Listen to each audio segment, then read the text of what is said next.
इस वीडियो का उद्देश्य केवल धार्मिक और ऐतिहासिक जानकारी साझा करना है। वीडियो में दी गई जानकारी पौराणिक ग्रंथों, मान्यताओं और लोक कथाओं पर आधारित है। हम किसी भी अंधविश्वास को बढ़ावा नहीं देते। दर्शक अपनी आस्था और विवेक के अनुसार इसे ग्रहण करें। नमस्कार दोस्तों, आज हम चलते हैं हिमालय की गोद में बसे एक ऐसे तीर्थ पर जहां हर पत्थर, हर हवा, हर धड़कन में शिव की गूंज सुनाई देती है। हाँ, मैं बात कर रहा हूँ केदारनाथ ज्योतिर्लिंग की।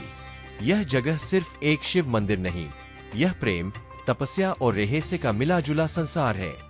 आज हम इसकी पौराणिक कथाएं, इतिहास, वास्तुकला, चमत्कार, यात्रा सूचना और मंत्र सब कुछ आसान भाषा में समझेंगे। तो चैनल सब्सक्राइब कर लो और चले केदार की ओर। केदारनाथ उत्तराखंड के गढ़वाल क्षेत्र में स्थित है। ये ऊंचाई पर बसा एक छोटा सा नगर और मंदिर है, जहाँ का वातावरण शुद्ध और भयानक दोनों तरह से शांतिपूर्ण है। केदारनाथ को पंच केदार में प्रमुख माना जाता है और इसे 12 ज्योतिर्लिंगों में भी गिना गया है। मंदिर का मुख्य शिवलिंग यहाँ हम यानी बैल के ऊंचे हिस्से हिमांग का प्रतीक माना जाता है। इसलिए पौराणिक रूप से केदारनाथ की बहुत अलग पहचान है। अब एक कहानी सुनो, बिल्कुल पुरानी, बिल्कुल पुरातन, वो ही जो महाभारत के समय से जुड़ी है। युद्ध के बाद पांडवों को अपने किए हुए पापों का प्रायश्चित करना था। वे भगवान शिव की शरण में जाना चाहते थे, पर शिव उनसे मिलना नहीं चाहते थे और इसलिए वे बैल का रूप लेकर छिप गए। भीम ने उस बैल को पकड़ने की कोशिश की, पर बैल शिव स्वयं था और भागता भागता पृथ्वी में समा गया। पर बैल के अलग अलग अंग अलग अलग जगह पर प्रकट हुए और उन 5 स्थानों पर आज पंच केदार बने। केदारनाथ, हम, तुंगनाथ, बाजू, रुद्रनाथ, मुख, मध्य महेश्वर, नाभि और काल्पेश्वर, केश। पांडवों ने इन जगहों पर शिव की पूजा की और मोक्ष की कामना की। यही पौराणिक कथा है, जिसके कारण केदारनाथ की महिमा अमोघ मानी जाती है। इतिहास कहता है कि केदारनाथ का मंदिर बहुत पुराना है। कुछ शोध और शिलालेख बताते हैं कि यह स्थान 1000 साल से अधिक पुराना हो सकता है। मंदिर पत्थर की बड़ी बड़ी स्लैबों से बना है, एकदम मजबूत, ताकि इन कठोर हिमालयी परिस्थितियों में भी टिक सके। वैज्ञानिक अध्ययन और पुरातत्व के लेख यह भी दिखाते हैं कि कुछ समय के लिए यह जगह हिमाच्छादित रही, पर मंदिर ने कई सदियों तक खड़ा रहकर अकल्पनीय धैर्य दिखाया। अब एक ऐसा अध्याय जिसने दुनिया को हिला कर रख दिया। 2013 की त्रासदी। जून 2013 में तेज बर्फ पिघलने और तीव्र वर्षा के कारण जोरदार फ्लड और भूस्खलन आया। केदारनाथ टाउन और आसपास के गांव इस तबाही की चपेट में आ गए। पर एक चमत्कार जैसा तथ्य यह रहा कि मुख्य मंदिर और गर्भगृह के अंदर स्थित शिवलिंग को बड़ी क्षति नहीं पहुंची। मंदिर के आसपास की इंफ्रास्ट्रक्चर बुरी तरह प्रभावित हुई, पर मुख्य शिल्प संरचना कई लोगों को अचंभित कर देने वाले ढंग से बची रही। यह घटना और उसके बाद की बहाली प्रक्रियाएं और सुरक्षा का पुनर्निर्माण सालों तक चर्चा में रहा। केदारनाथ मंदिर की बनावट बहुत मजबूत और साधारण है। बड़े बड़े ग्रे पत्थरों से बनी एकल पीठी एशलर मेसनरी, जिस पर गर्भगृह और शिखर खड़ा है। गर्भगृह का डिजाइन नागर शैली की तरफ झुकता है, पर इसे स्थानीय ठेठ दरबी हिमालयी कारीगरी से बनाया गया है। यही वजह है कि सैकड़ों साल की ठंड और बर्फ झटकों के बावजूद यह हटका रहा। मंदिर के सामने विशाल नंदी की मूर्ति भी स्थित है और मंदिर प्रांगण के चारों ओर छोटी छोटी प्रतिमाएं और शिलालेख है।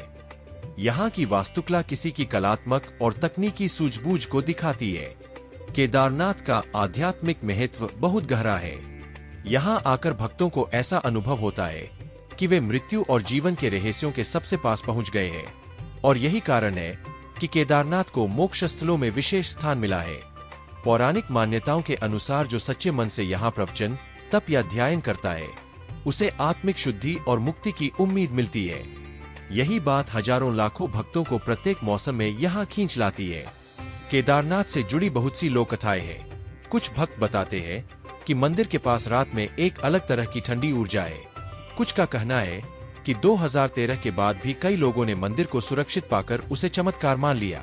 एक और बात, केदारनाथ के आसपास के स्थानीय लोग और पुजारी प्राचीन कथाएं सुनाते हैं कि वहां की धरती में शिव की उपस्थिति इतनी गहरी है कि कुछ भक्तों को आंतरिक दर्शन, सपनों में संकेत और अचानक ही मनोकामना पूर्ण होने जैसे अनुभव मिले हैं। नोट: चमत्कार कथाएं व्यक्तिगत अनुभव पर आधारित होती है। इन्हें तथ्य और आस्था दोनों नजरियों से पेश करें। केदारनाथ में अधिकांश धार्मिक गतिविधियां ग्रीष्म महीने में होती है, क्योंकि सर्दियों में मंदिर बंद रहता है। मंदिर आमतौर पर अप्रैल मई से नवंबर तक खुलता है। अप्रैल अक्षय तृतीया पर कपाट खुलते हैं और कार्तिक पूर्णिमा पर बंद हो जाते हैं। इन महीनों में महाशिवरात्रि, श्रावण के सोमवार और अन्य शिव त्योहारों पर बड़ी संख्या में श्रद्धालु आते हैं। अब व्यावहारिक जानकारी। केदारनाथ पहुंचने के दो तरीके आम हैं, पैदल ट्रेक और हेलीकॉप्टर। ज्यादातर भक्त गौरीकुंड तक सड़क से पहुंचते हैं और वहां से लगभग 16-17 किलोमीटर का ट्रेक करके केदारनाथ पहुंचते हैं।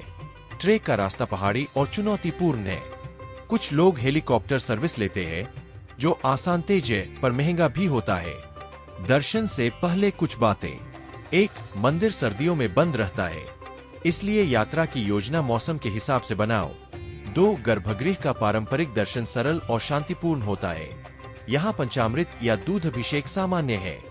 3. फ्लड के बाद सुरक्षा नियम सख्त कर दिए गए हैं। विशेषकर मौसम की चेतावनियों पर पैदल ट्रेक लेने से पहले स्थानीय प्रशासन का अपडेट देखो। दोस्तों, केदारनाथ सिर्फ एक मंदिर नहीं, यह उथल पुथल, शौर्य और शुद्धता का मिलन है। यहाँ आकर अक्सर लोगों को ऐसा लगता है कि जीवन का कोई मुश्किल सवाल हल हो गया हो। कभी कभी मन का बोझ हल्का, कभी कभी आत्मा शुद्ध। अगर तू भी कभी हिमालय की उस शुद्ध वायु में कदम रखना चाहे तो केदारनाथ की यात्रा सूची में जरूर डाल। अगर ये वीडियो पसंद आया तो लाइक कर दे, सब्सक्राइब कर ले और नीचे कमेंट कर तुम्हें कौन सा हिस्सा सबसे ज्यादा छू गया। हर हर महादेव।